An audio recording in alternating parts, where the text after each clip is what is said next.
Terima kasih. Izin bertanya. Bagaimana menjadi wanita pemaaf, tidak mudah mendendam, dan amalan apa yang harus dilakukan? Terima kasih. Nah ini karena wanita yang jawab. Silakan Uli. Singkat saja 1 menit. Gimana cara menjadi wanita yang pemaaf dan tidak pendendam? Harus ikhlas. 1 menit, gimana cara dijawab? Tidak mendendam berarti Lapang dada. ya, dendam itu kan berarti belum selesai dengan seseorang ya. Dan tergantung sih ya, ada beberapa dendam yang harus kita selesaikan. Artinya penyelesaiannya nggak harus dengan cara yang buruk, nggak dengan cara yang merusak, nggak dengan cara yang menghancurkan. Ada banyak sekali dendam-dendam yang harus kita simpan dan itu membawa kebaikan. Dendam yang membawa energi kebaikan, misalnya dulu aku diremehin, jadi aku dendam.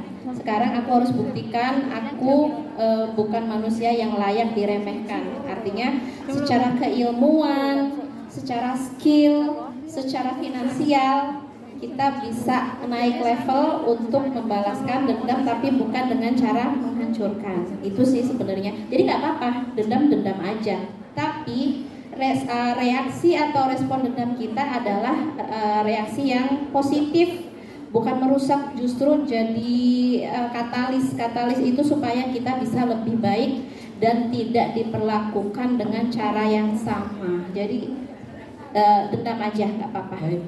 Berarti kesimpulannya, jadikan dendam sebagai energi untuk menjadi lebih baik, bukan energi untuk balas dendam. Kalau saya sederhana sih, nih kalau versi saya, kalau kita pernah disakiti orang, kita berarti punya kesempatan untuk doanya tidak dihijab. Karena kan orang yang terzolimi doanya tidak dihijab. Maka cobalah melihat itu sebagai sebuah kesempatan baik, walaupun kita tetap marah sama dia. Tapi ngapain sih kita balas? Toh kan doa kita udah Allah gantikan rasa sakit itu dengan doa yang tidak dihijab, sehingga kita bisa minta fulus, jodoh, apapun yang mau kita minta. Jadi setiap kali disakiti sebetulnya kita tuh dapat keuntungan dari doa yang tidak dihijab. Walaupun rasa marah tetap ada, cuman ngapain dibalas? Toh kita udah mendapatkan balasan yang jauh lebih baik daripada itu. Saya ukhti, umur 40 tahun. Ukhti.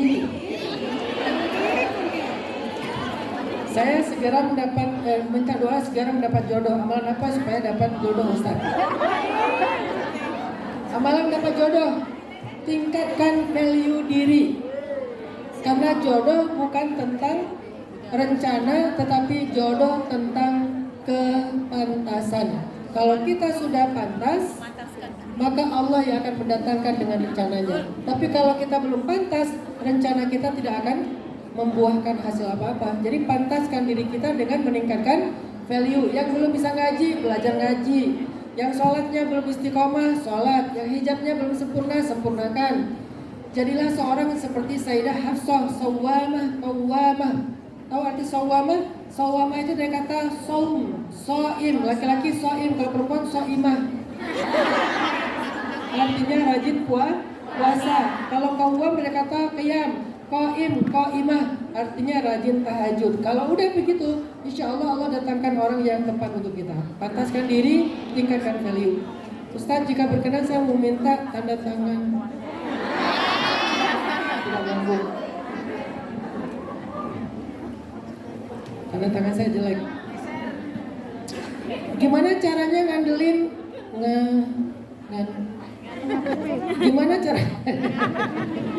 Gimana caranya ngendaliin iman yang lagi naik turun? Terus amalan apa yang paling baik? Iman memang naik turun, kata Nabi, sa'atan fasa'atan. Maka cara supaya iman itu bisa lebih stabil, ketika lagi naik polin aja. Ketika lagi naik, polin apa yang pengen dilakukan dalam amal soleh, lakukan. Nanti pas lagi turun gak akan jauh-jauh dari situ. Tapi kalau lagi naik gak dipolin, naik pas iman lagi bergairah, kita cuma nambah ibadah sedikit. Pas lagi turunnya juga agak lumayan jauh. Kan ini garis tengah nih. Iman lagi naik, polin aja ibadah yang banyak. Nanti pas turunnya masih sedikit. Kalau masih iman lagi naik, kita naikin di atas garis itu sedikit, pas turun di bawah garis. Jadi pas lagi naik, habis-habisan beribadah, pas lagi turun, mudah-mudahan gak akan jauh dari situ. Amin. Ustaz, apakah pernikahan siri itu hanya bisa terputus apabila si suami menjatuhkan talak saja? Jadi apabila si suami belum mengucapkan talak, pernikahan tersebut masih sah. Siri itu adalah tentang syarat pernikahan secara administrasi negara, bukan tentang masalah syariat. Maka sedangkan talak adalah urusan syariat, itu nggak ada hubungannya. Kalau yang membatalkan syariat pernikahan itu talak yang diucapkan oleh suami. Sedangkan masalah dia tercatat atau tidak tercatat dalam pencatatan negara itu bukan syarat sahnya pernikahan, tapi lebih baik memang sesuai dengan hukum negara. Saya mau tanya Ustadz, saya sudah kenal seseorang 10 tahun.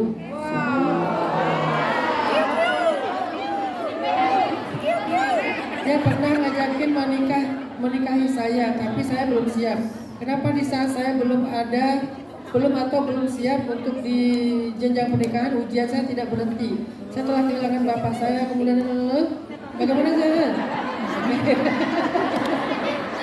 Saya tahu intinya adalah belum siap. Tadi udah dijawab ya, tingkatkan value di diri. Saya mau tanya, gimana caranya untuk mengetuk pintu taubat dari Allah, istighfar? Ustaz, apakah ada batasan untuk mengidolakan BTS?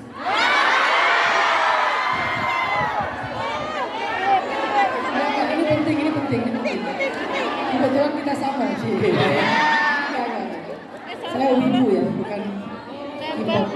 Oke, gimana batasan mengidolakan seseorang? Nggak hanya BTS ya, siapa aja. Apa batasannya? Belajarlah fikih perempuan. Kalian akan tahu batasan berekspresi, batasan berteriak, batasan merasa, batasan berperilaku. Semakin kalian ngerti fikih perempuan, semakin kalian ngerti batasannya dalam mengidolakan seseorang. Salah satunya, belajarlah fikih Sayyidah Aisyah yang sangat pemalu. Kalau ketemu cowok malu-malu. Istrinya Nabi Musa juga jalannya malu-malu. Jadi kalau kalian ketemu BTS, gimana caranya bertemu sambil malu-malu? Itu batasannya. Paling gampang, perempuan itu mahkotanya adalah sifat malu. Makin besar rasa malunya, makin ratu dia di mata Allah SWT.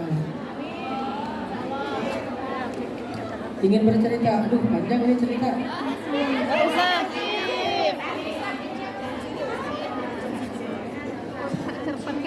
Aja, panjang. Pendek-pendek aja ya. Bagaimana cara menanggapi pendapat yang berbeda? Belajar ilmu. Karena kalau kita menanggapi pendapat yang berbeda dengan cara emosi atau ego, nggak akan pernah selesai.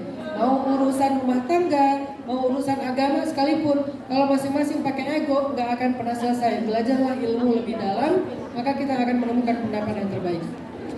Apa hukum dari akikah buat anak? Apa ini? Iya, apa hukumnya akikah buat anak? Ya sunnah muakkad, sangat dianjurkan. Kalau bisa dikodok. Saking dianjurkan. Ya kalau di masa kecil nggak punya uang, gimana? Saya akikahnya setelah saya remaja, karena orang tua saya nggak mampu mengakikahi saya. Ketika saya juara musabaqah, baru saya akikah sendiri.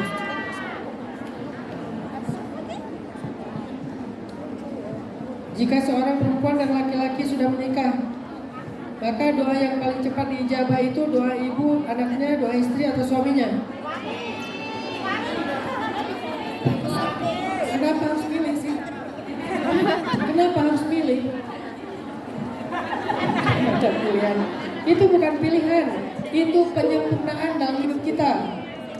Jangan pernah menganggap pasangan adalah pilihan antara dia dan orang tua. Dia adalah bagian dari kesempurnaan yang muncul dalam kehidupan kita setelah orang tua, setelah saudara, kemudian pasangan, kemudian anak. kemudian cucu, itu semuanya menyempurnakan hidup kita, bukan pilihan-pilihan yang bertambah. Ini mindset keliru ya. Jadi nambah orang bukan nambah pilihan, tapi nambah penyempurnaan.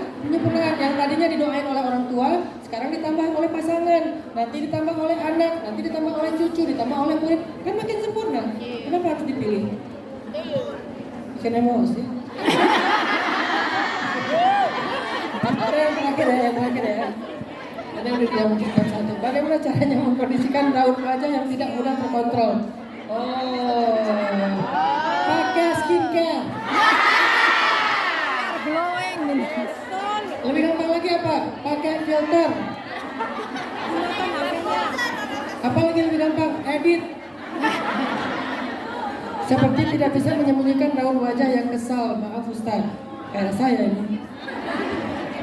Gimana cara menyembunyikan raut wajah? Maka pergilah dari orang yang membuat kita kesal. Ustaz tanya satu. Jangan tampakkan kepada dia. Udah, gitu aja. Udah selesai. Maaf ya, nggak semuanya bisa dijawab. Semoga pertanyaan-pertanyaan yang sudah terjawab bisa mewakili yang belum terjawab. Untuk itu saya serahkan kembali kepada Bunda. Oke, langsung aja doa ya.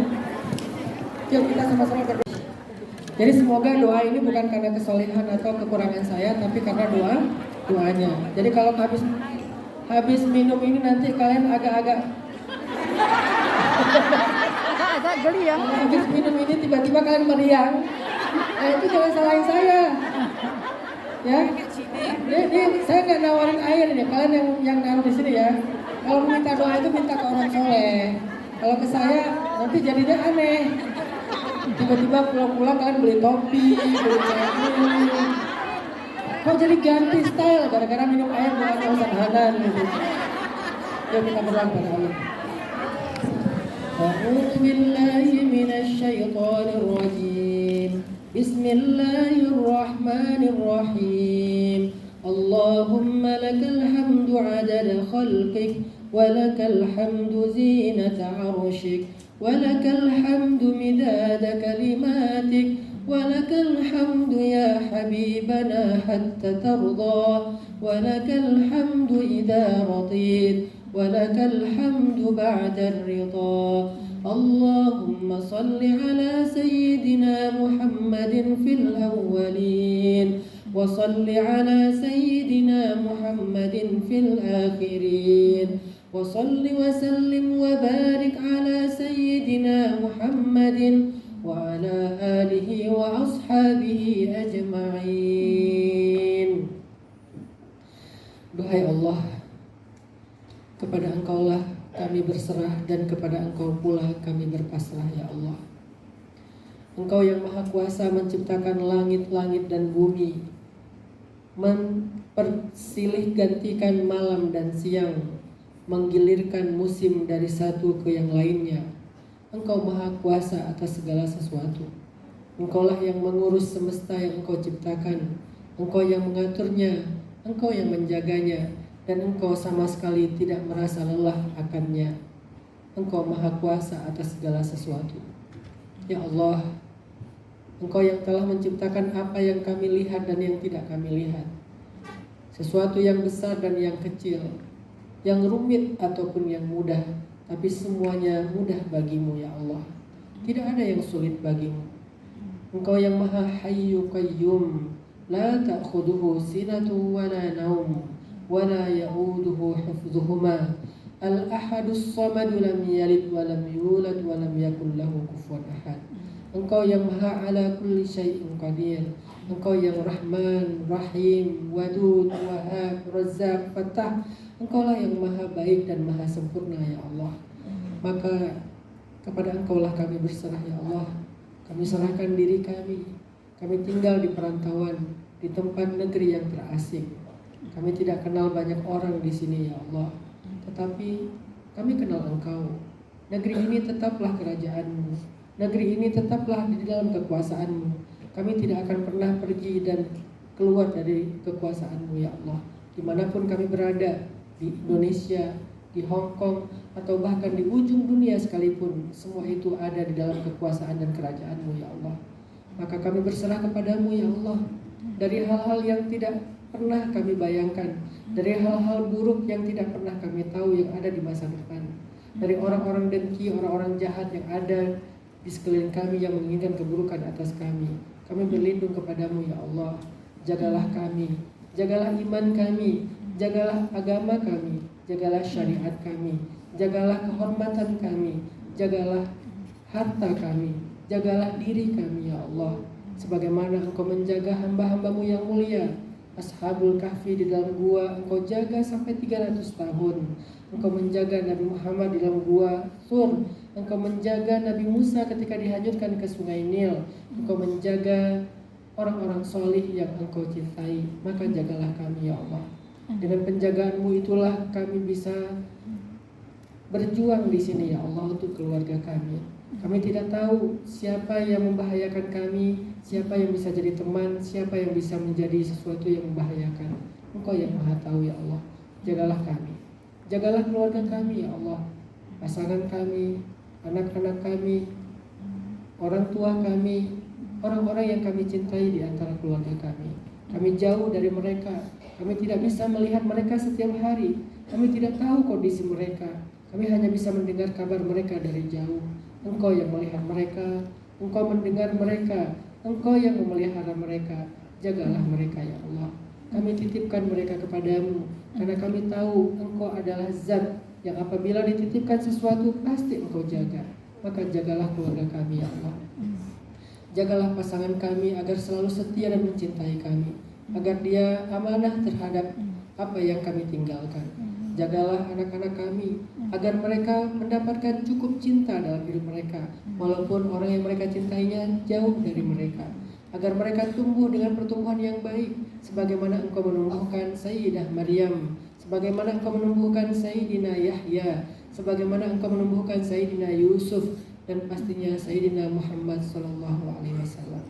Jagalah anak-anak kami, jadikanlah mereka anak yang soleh solihah, anak-anak yang mendirikan sholat, anak-anak yang kelak akan mendoakan kami di akhir hayat kami dengan doa-doa yang baik. Jangan biarkan jarak yang memisahkan kami membuat anak-anak kami kekurangan cinta, sehingga mereka buruk akhlaknya, buruk perilakunya, jauh dari kebaikan. Jagalah mereka ya Allah. Kami titipkan mereka kepadamu ya Allah. Jika ada di antara keluarga kami yang sakit, orang tua kami, pasangan kami, anak-anak kami, Engkaulah yang Maha menyembuhkan segala penyakit. Sembuhkanlah mereka ya Allah. Sembuhkanlah sakitnya ya Allah, dan gantilah sakit itu dengan kebaikan setelahnya di sisimu ya Allah.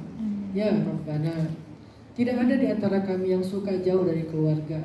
Kami ada di sini karena sebuah kondisi terpaksa, karena kami harus berjuang. Maka jadikanlah setiap hari-hari kami di sini adalah sebuah ibadah, perjuangan jihad di jalan-Mu.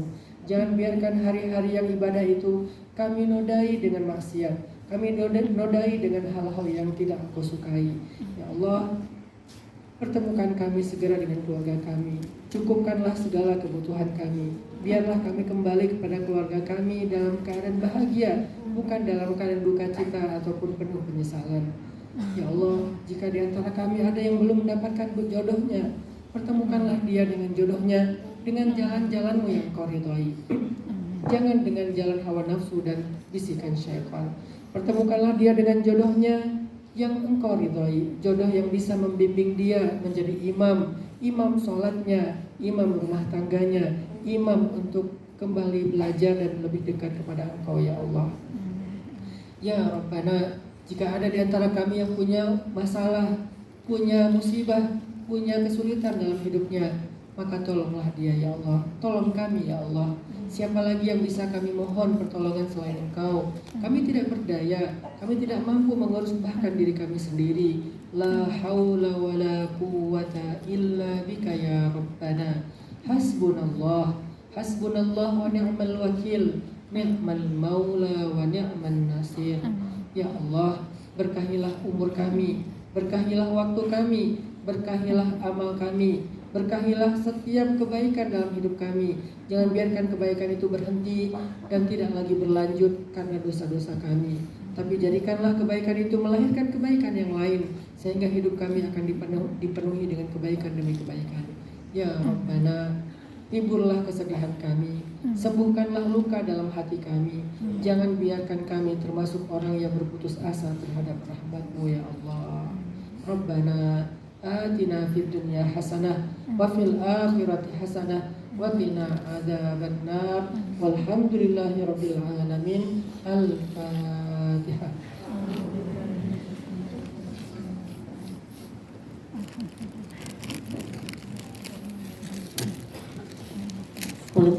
Amin.